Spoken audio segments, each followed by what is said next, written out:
Money is part of everyday life, but understanding it isn't just about numbers or facts. How people handle money often comes down to emotions, habits, and personal experiences. Some people earn a lot but still struggle financially, while others with less income manage to save and build wealth. Why does this happen? It's because money decisions are often driven by feelings like fear, greed, or pride rather than logic. Through real life stories, you'll see how people think about money in surprising ways. Success with money isn't about being the smartest, it's about having the right mindset, being patient, and making choices that fit your life. Money can be confusing, but thinking about it differently gives you more control over your future. Chapter 1. No one's crazy. Everyone thinks about money differently, and that's completely normal. What seems like a smart choice to one person might look completely wrong to someone else. But no one is crazy when it comes to money. They're just shaped by their own experiences. If someone grew up during hard times, they might save every penny, always worrying about what could go wrong. They may avoid risks because they've seen what happens when things fall apart. On the other hand, someone raised in comfort may spend freely, seeing money as something that always comes back. Both people are acting based on what life has taught them. It's easy to look at someone else's financial choices and wonder, what were they thinking? But when you step into their shoes, it starts to make sense. People make decisions with the information they have, influenced by what they've lived through. A person who's never experienced a market crash might think investing is always safe, while someone who lost everything in a downturn might avoid it forever. Neither approach is right or wrong. They're just different ways of seeing the world. Money decisions are personal. They're not just about logic. They're about emotions, fears, and hopes. We all believe our choices make sense, and they do, at least to us. Understanding this can make us less judgmental and more compassionate. Instead of thinking someone is foolish for how they handle money, it's better to remember that everyone's path is different. We're all just doing our best with what we know. Chapter 2. Luck and Risk. Money and success aren't just about hard work or smart decisions. Luck and risk are always there, quietly shaping how things turn out. Two people can make the same choices, work just as hard, whist hard, and still end up with completely different results. One might succeed because of being in the right place at the right time, while the other faces failure due to something beyond their control. It's easy to believe that success comes purely from effort, but luck plays a bigger role than most people realize. Think about someone who invests in a booming market and makes a fortune. They might believe it was their skill, but timing and luck had a lot to do with it. Another person might invest just before a crash, losing money despite making careful decisions. It's the same with business ventures, careers, and even daily choices. Risk is always there, even if we can't see it. Bad luck can ruin the best plans, while good luck can turn an average decision into a brilliant one. Recognizing the role of luck and risk keeps us humble. It reminds us that success isn't always a sign of superior choices, and failure isn't always a sign of mistakes. Life is unpredictable. That's why it's important not to judge people solely by how things turn out. Focus on the process, not just the outcome. Making good decisions over time matters more than any single lucky or unlucky moment. Knowing this can help us be more patient, more forgiving, both with ourselves and with others. Chapter 3. Never Enough. Chasing money can feel like a race with no finish line. No matter how much people earn or save, many still believe they need more. It's easy to fall into the trap of thinking, if I just had a little more, I'd be happy. But when that little more comes, the goalpost moves. What was once enough no longer feels satisfying. This desire for more isn't always about greed, it's often about comparison. People measure their success against others. If a friend buys a bigger house or a coworker gets a raise, suddenly what you have doesn't seem like enough. The danger lies in never stopping to ask, what is enough for me? Without that question, you can spend your life climbing a ladder that leads nowhere. Some people risk everything, time with family, their health, their peace of mind, for just a bit more money, thinking it will bring happiness. But there's always someone richer, always a higher level to reach. True wealth isn't just about having more, it's about knowing when you have enough. Peace comes from contentment, not from endless chasing. Money can buy comfort and security, but it can't fill the void of always wanting more. Chapter 4. Confounding Compounding. Compounding is one of the most powerful forces in finance, yet it's easy to underestimate. The idea is simple. Your money earns returns, and those returns earn returns, growing faster over time. But the real magic happens when you give it time. Lots of time. The problem is that people are often impatient. We want quick results and immediate rewards. Waiting years for small gains to turn into something huge doesn't feel exciting, but that's how compounding works. Consider how some people become wealthy, not because they found secret investments, but because they started early and stayed consistent. Small amounts, saved regularly, can grow into something massive if left untouched. On the other hand, chasing fast profits or constantly switching investments can break the compounding process. The challenge is sticking with it when progress feels slow at first. In the beginning, growth is small and easy to overlook. But over decades, those small gains explode into something remarkable. The hardest part is believing in the long-term power of patience. Compounding rewards those who stay the course, not those who seek quick wins. Understanding this can change how you think about saving and investing. It's not about finding the perfect opportunity, it's about giving your money time to grow. Patience, consistency, and time. These simple things make the biggest difference. Chapter 5, Getting Wealthy versus Staying Wealthy. There's a big difference between getting wealthy and staying wealthy.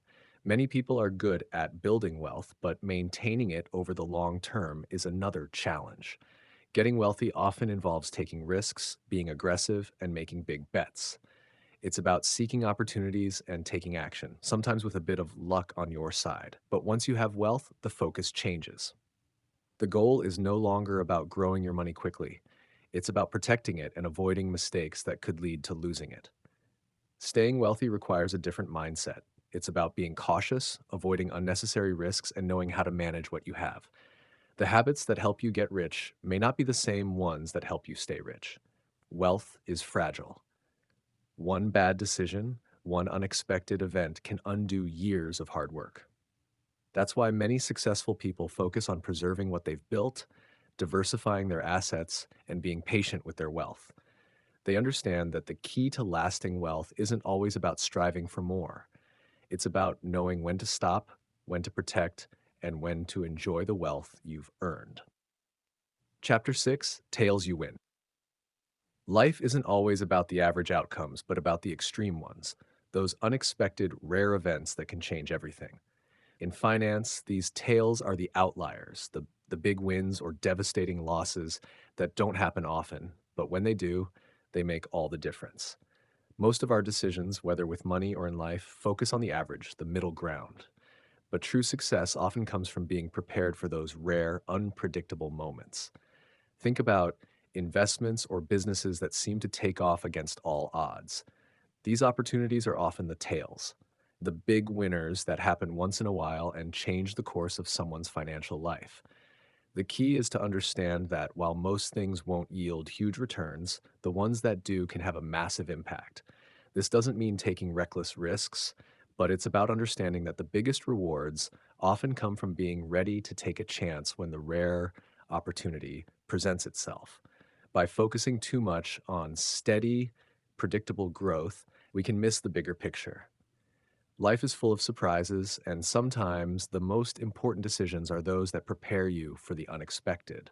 Embracing the tails means accepting that the most significant outcomes in life don't come from playing it safe.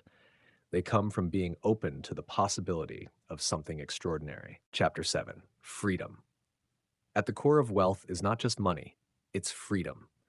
The idea of financial freedom means the ability to live life on your own terms. It's about having the power to choose how you spend your time, where you work, and what you do without being tied down by financial constraints. Yet many people overlook this aspect of wealth. They work endlessly, chasing more money, thinking that having more will bring happiness. But often, it's not about having the most money, it's about having enough to live freely. True wealth isn't about endless accumulation, it's about having control over your choices. When you have enough money to meet your needs and some of your desires, you don't have to work for the next paycheck. You can spend your time doing things that matter to you, whether it's traveling, spending time with family, or pursuing hobbies. The freedom to say no to things you don't want and yes to things you truly value is what makes money powerful. In today's world, many people sacrifice their freedom in the name of earning more. They live for the next raise, the bigger house, the fancier car, forgetting that true freedom comes from knowing when enough is enough. The more you can step back and focus on the choices that matter, the more you can appreciate how much freedom money can truly buy. It's not about the amount, it's about how you use it to create a life you don't need a vacation from. Chapter 8: Man in the Car Paradox. Ever noticed how the wealthiest people often don't seem to flaunt their wealth? The paradox here is that the more someone has, the less likely they are to show it off. In fact, some of the richest people you'll ever meet might not look any different from anyone else. The man in the car paradox is about people often buy things like luxury cars or big houses, not to enjoy them, but to impress others. What's interesting is that in doing so, they end up feeling like they're always chasing approval from others instead of truly enjoying their wealth. When you drive an expensive car, it's not just about enjoying the car itself, it's about what other people think when they see you driving it. But the thing is, those people probably don't care as much as you think. They don't admire you for the car, they admire the status the car represents. Yet, the car doesn't bring lasting happiness, it's just a symbol. The real joy comes from freedom, peace of mind, and enjoying your life on your own terms. This paradox reveals an important lesson about how we view wealth. It's easy to get caught up in the idea of impressing others, but that's not where real satisfaction lies. Wealth should be about what makes you happy, not about what others think. The goal is to enjoy the freedom that comes with having money, not to use it as a tool for external validation. True wealth is living the life you want without needing to prove anything to anyone else. Chapter 9: Wealth is what you don't see. When you look at someone, it's easy to judge their wealth based on what you see: a nice house, an expensive car, designer clothes. But what we see on the outside is often just a surface level picture. True wealth isn't about flashy displays of money, it's about what's hidden: the savings, the investments, the decisions made quietly behind the scenes. Wealth is built over time, and it often doesn't show until much later. The richest people are often the ones who don't flaunt their wealth. They live below their means, avoid the temptation to overspend, and focus on growing their wealth in ways that aren't obvious to others. Instead of spending money to impress people, they save and invest it. True financial success isn't about having a big, visible lifestyle. It's about making smart decisions that grow quietly over time. The wealth that matters the most is often the wealth you don't see: the savings, the discipline, and the choices that allow people to live comfortably without needing to show off. Learning to focus on what's unseen can shift the way we think about money. It's not about keeping up with the latest trends or spending money to look wealthy. It's about being wise with your resources, building wealth behind the scenes, and enjoying the peace of mind that comes with knowing you've planned for the future. Chapter 10: Save Money. Saving money sounds simple, but it's one of the most important habits to develop for financial security. It's not just about cutting out the small luxuries or living frugally. It's about creating a habit of saving regularly, no matter how small. Saving is the foundation of wealth. Without saving, you can't invest, and without investing, your wealth won't grow. But saving money isn't just about setting aside money for the future, it's also about having the freedom to handle unexpected challenges. The key to saving is consistency. You don't need to put away a huge amount each month. What matters is making it a regular part of your routine. Even small amounts saved over time can turn into something substantial. And the best part is, when you save, you're creating a cushion for yourself. You're building financial security and giving yourself options and freeing yourself from the stress of living paycheck to paycheck. Saving isn't about being rich now, it's about making sure you're in a position to build wealth over time. The sooner you start, the better. It's a slow process, but it's one of the best ways to ensure long-term financial well-being. Saving money isn't a luxury. It's a habit that pays off in the long run. And it's never too late to start. Chapter 11: Reasonable, Rational. When it comes to money, we often think we should make decisions based purely on logic and cold, hard facts. However, this approach isn't always the best. In fact, being reasonable is often more important than being purely rational. Rational decisions are based on strict logic, aiming for the most efficient outcome. But life isn't always so straightforward. Our emotions, past experiences, and personal values play a huge role in how we make decisions, especially with money. Sometimes it's better to make a choice that feels right to you, even if it's not the most mathematically optimal. For instance, saving for your child's education might feel more important than investing in the highest return stocks. Or spending on experiences that bring you joy, like a family vacation, might be more fulfilling than saving every penny for retirement. These aren't irrational decisions, they're reasonable ones, grounded in personal values and priorities. Being reasonable means understanding that life isn't always about maximizing profits or taking the most logical path. It's about balancing practical goals with the things that truly matter to you.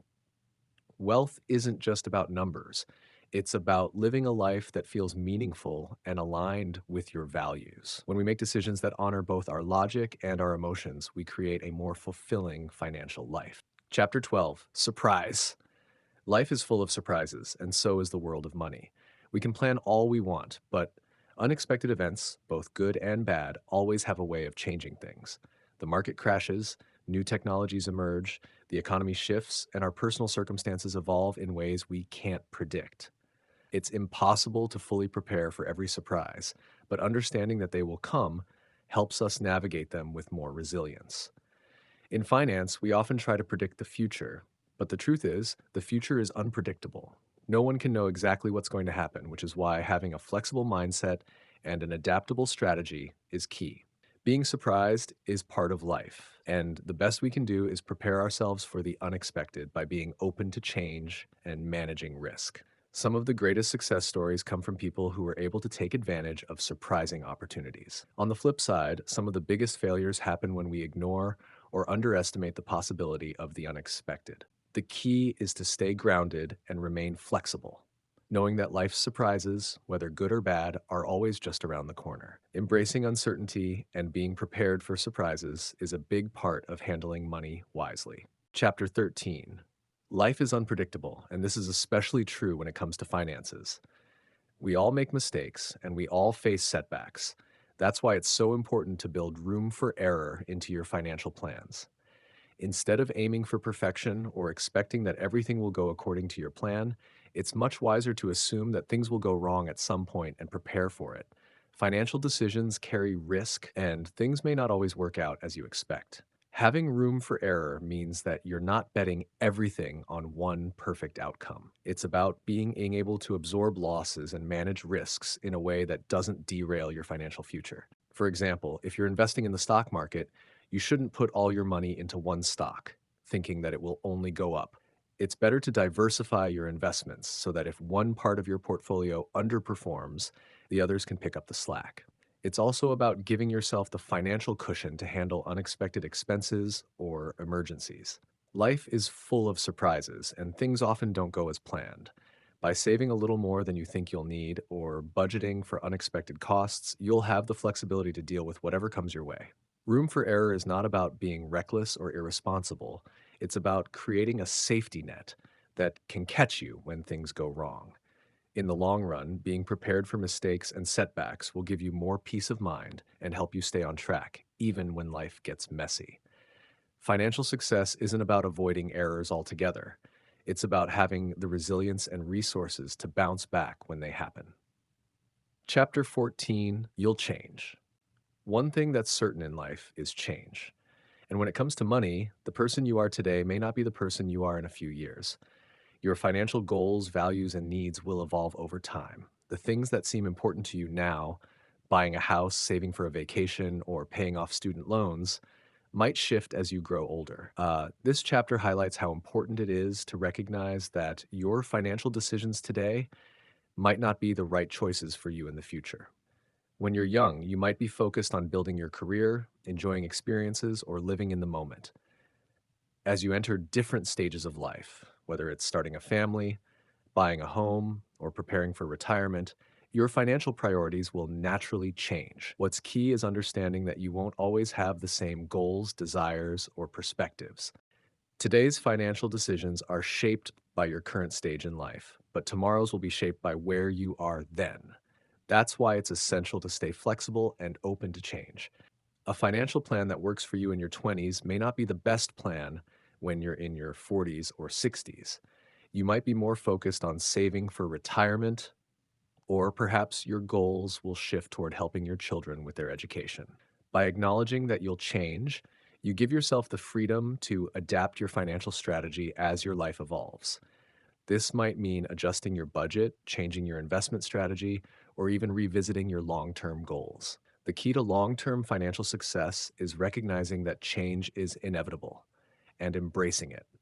When you accept that your needs will evolve, you can make smarter, more adaptable decisions that set you up for a secure future, no matter where life takes you. Chapter 15. Nothing's free. We often hear the phrase, nothing in life is free, but it's easy to overlook just how true this is when it comes to money.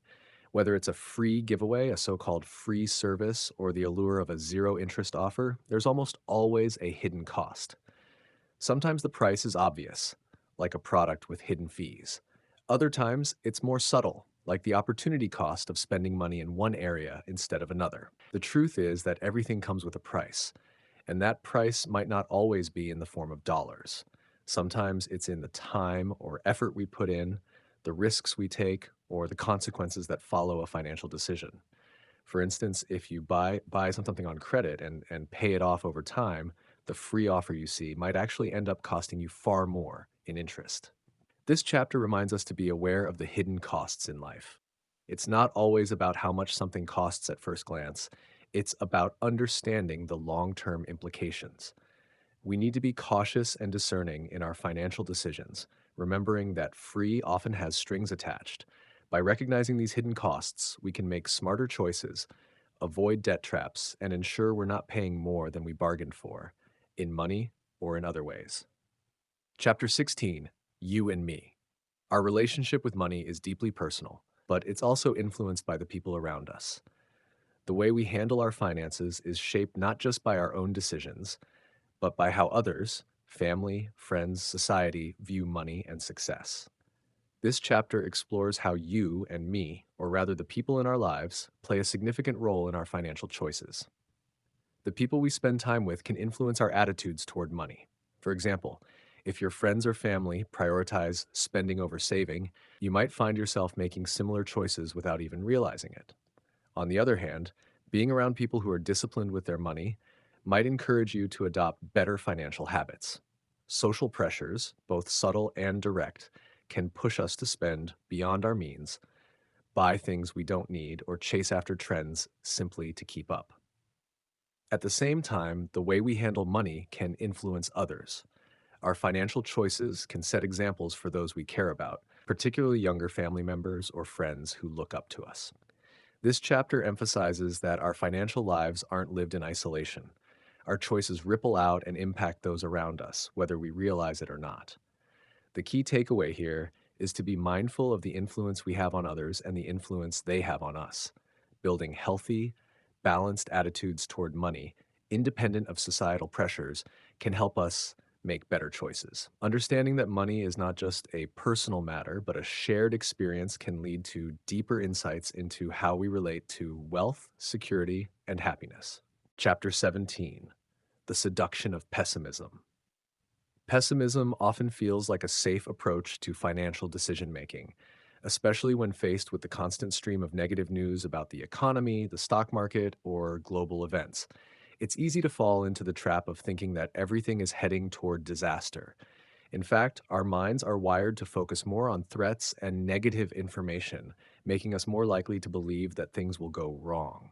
While pessimism might seem like a cautious approach, it can lead us to overestimate risks, miss opportunities, and make overly conservative decisions that prevent us from achieving financial growth. Fear of failure or loss can paralyze us, keeping us from taking necessary risks or even investing in opportunities that could improve our financial situation. The problem with constantly expecting the worst is that it often leads to missed chances. Sometimes, the best way to grow wealth is by taking calculated risks, not by avoiding all potential losses. The key is to find a balance between caution and optimism, making decisions based on both the risks and the rewards, rather than getting lost in a cloud of fear. A more open minded approach, which considers both the downside and the upside, helps us to avoid being trapped by pessimism and allows for smarter financial choices. Chapter 18: When You'll Believe Anything. In an age flooded with information, it's easy to be misled. With so many people offering advice about money, it's tempting to believe that there's a shortcut to success or that we can achieve quick wealth with minimal effort. The problem is that these ideas often sound too good to be true, and many people fall for them. Whether it's a get rich quick scheme, a financial scam, or advice from someone with no real expertise, the desire for an easy solution can cloud our judgment and lead to poor decisions. We tend to gravitate toward information that aligns with our hopes, desires, or biases, and that can make it harder to see things clearly. We are often drawn to ideas that seem simple, attractive, or promising, but without questioning them, we risk falling for false claims that can ultimately harm our financial well being. It's essential to approach financial advice with a healthy dose of skepticism. Just because something sounds appealing doesn't mean it's the right solution. Learning to critically evaluate the information we encounter by researching thoroughly and questioning its validity helps to avoid the trap of believing everything that comes our way. With this awareness, we can build a stronger, more informed approach to managing money and avoid costly mistakes. Postscript: a brief history of why the U.S. consumer thinks the way they do. Understanding the mindset of the U.S. consumer is key to understanding the country's financial behavior. Over time, a combination of cultural, economic, and historical forces has shaped how people in the U.S. approach money, spending, and consumption. From the rise of mass production in the early 20th century to the explosion of credit in the post World War II era, the way Americans view consumption has been continuously influenced by a series of events and trends. In the early 1900s, industrialization introduced a culture of abundance. The ability to produce goods on a large scale led to an increase in the availability of products and services. This new wealth of options created a mindset that encouraged more spending, fueled by the notion that possessing more goods would lead to a better, more fulfilled life. Following World War II, the development of credit cards and other financial products made it easier for consumers to buy on credit. This shift made spending even more accessible, leading to the rise of the consumer-driven economy we see today. With credit, people could enjoy things now and pay later, further cementing a mindset that consumption was not only desirable, but necessary for a happy life. The advertising industry also played a huge role in shaping the way consumers think. Advertisements have long been designed to tap into emotions, convincing people that they need the latest product or service to keep up with the times or improve their lifestyle. Over time, this has created a culture where consumption is closely tied to personal identity and success. While there's been a growing awareness of the dangers of excessive spending, the deep rooted mindset of consumerism is hard to break. Today, many Americans still face the pull of consumer culture, balancing the desire for more with the financial realities of living in a world of constant advertising and easy credit. Understanding how this mindset developed gives us insights into why people act the way they do with money and how to navigate this complex landscape. It's a reflection of both the opportunities and challenges that come with living in a consumer driven society. Thank you so much for watching. Your support means a lot to me. If you enjoyed the video, don't forget to like, comment, and subscribe for more content. I truly appreciate you being here. See you in the next video.